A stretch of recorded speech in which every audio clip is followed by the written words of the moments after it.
Wala pa rin patid po ang pagdating ng mga pasahero na pauwi ng kanilang probinsya. Ang nakikita po ninyo ay live shots mula sa Araneta Bus Terminal sa Cubao, kung saan po nakikita ninyo nakatayo po yan yung mga pasahero. Nag-aantay po ng kanilang masasakyan sa mga oras na ito. Dahil sa mga oras po na ito ay tambak po ang mga pasahero na pauwi sa kanilang probinsya.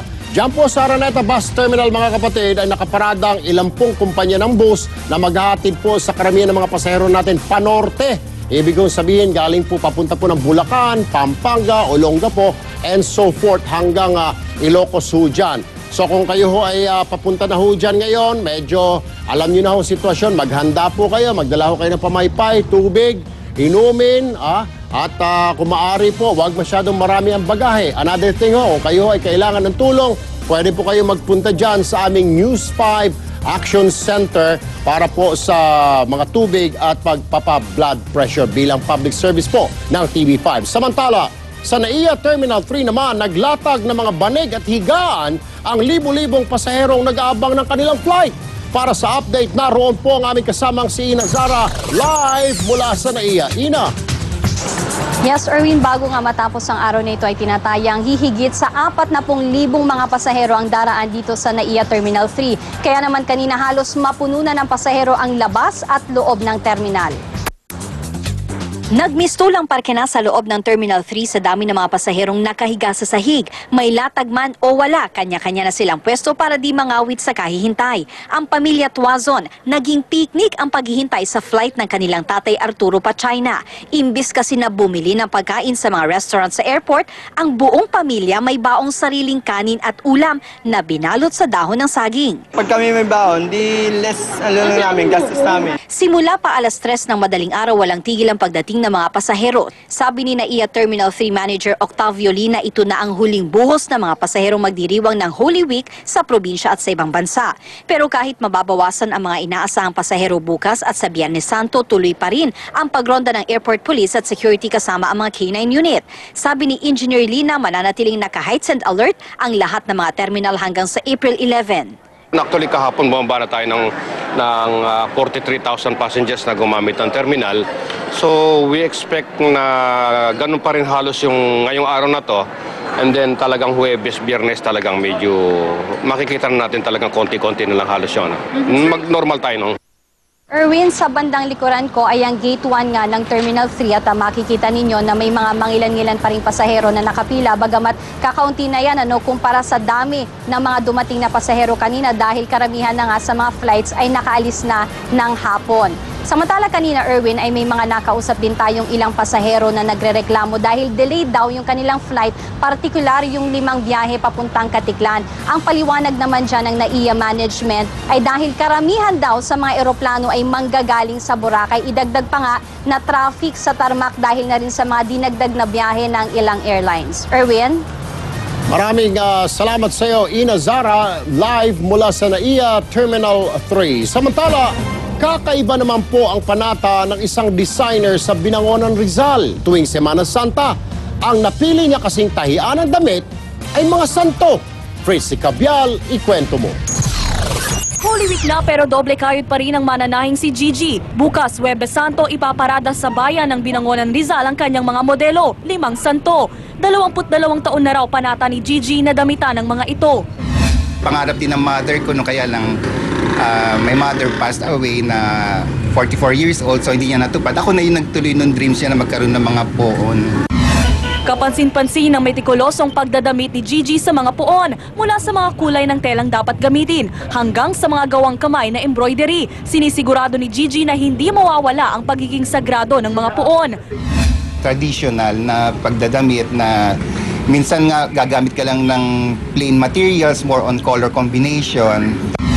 Engrande rin ang pinatahing gown ng pamilya Manuzon para sa 100 taong imahe ni Mary Magdalene na pag-aari ng pamilya. Galing pa sa Saudi ang telang ginamit sa buong imahe na halos 6-footer ang taas at nilagyan pa ng makikintab na beadwork. Pero dahil libre lang at ipinadala ng isang kamag-anak ang tela, pumalo lang sa 10,000 piso ang nasabing gown. At syempre, may mga alahas at ang simbolikong hawak na pabango, akma raw sa karakter at personalidad ng babaeng naghugas ng paa ni Jesus noon.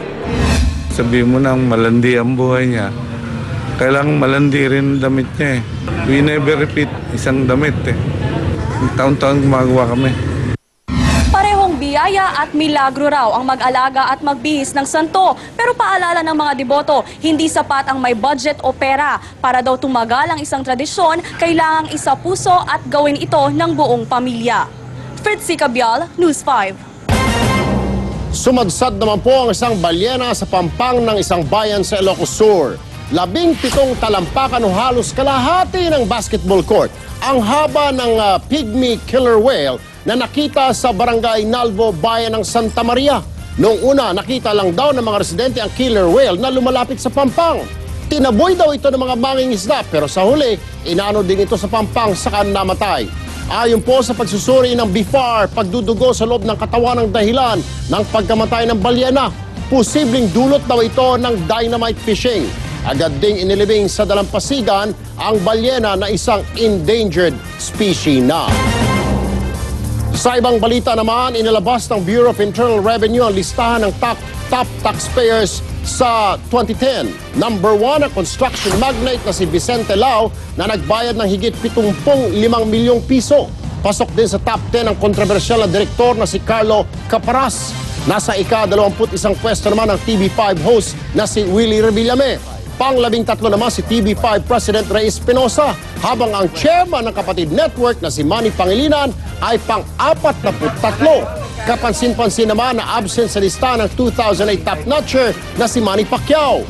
Matatandaang nagsampa ng contempt case ang BIR kay Pacquiao dahil sa hindi raw nito pagsumite ng kopya ng kanyang mga endorsement contracts at ibang source of income. Sa mga korporasyon naman, nangunang Smart na nagbayad ng higit 11 bilyong piso lang naman.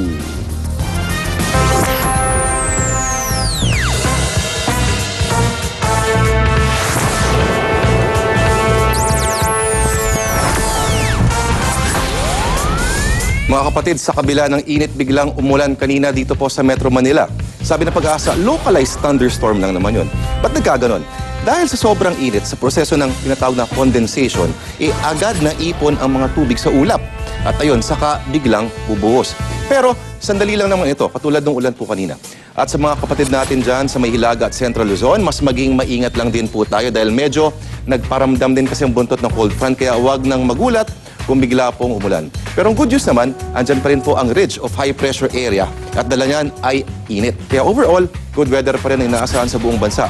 Sabi po, para sa inyong bakasyon at pagninilay-nilay ngayong Holy Week. Pero maiba tayo. Marami tayong naririnig ng mga balita ng mga pagpapakita umano ng mukha ni Jesucristo sa kung ano ng mga bagay. Mula sa mga pader hanggang sa pagkain. Lalo na sa pagkain. Ano kaya sinasabi nito tungkol sa atin? Na hindi lang ang sikmura natin ng gutom, pero pati na rin ang ating mga kaluluwa. Na nauuhaw tayo para sa mga himala. Pero may mas simpleng paliwanag ang siyensya at psikolohiya. Ang tawag dito ay pareidolia o ang pagtuklas ng mga lohikal na disenyo mula sa mga bagay na tila walang saysay. Natural daw sa utak natin ang makapuna ng mukha ng tao bilang bahagi ng tinatawag nating survival instincts. Nako, makita lang talaga ang gustong makita. At yan ang ulat pa noon sa ngayon. Ako po si Lord de Vera. Sinususugan ang mga salita ni Ate Guy. Walang himala. Ang himala ay nasa puso ng tao.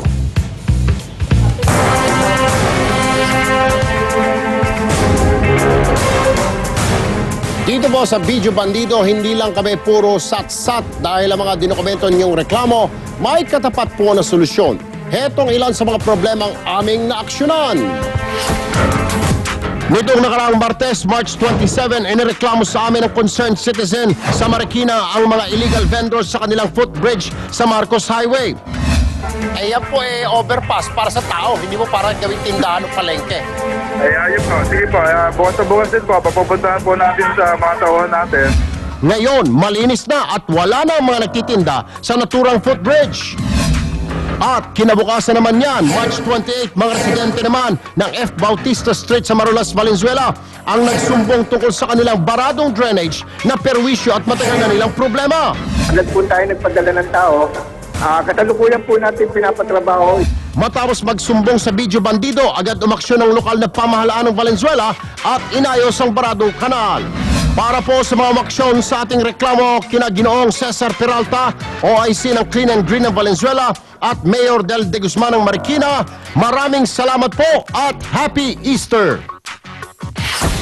Bukas po ang Video Bandido sa mga kuha ninyo ng kabulastugan o problemang dapat aksyonan. Magpadala po ng inyong prueba, kuha po ng cellphone o video sa 094740064005 o mag-email lamang po sa videobandido@gmail.com. Makakaasa kayo ng aksyong ora mismo. Susunod sa USE Exclusive, Mount Cristobal sa Quezon. Bakit nga ba binansagang Devil's Mountain? Manny Pacquiao, pinataob ni Floyd Mayweather Jr. bilang Best Fighter in the Ring magazine. At mga turista, dagsa na rin po sa Boracay pero lumot sa Pampang, turn off daw sa mga bisita ng naturang isla.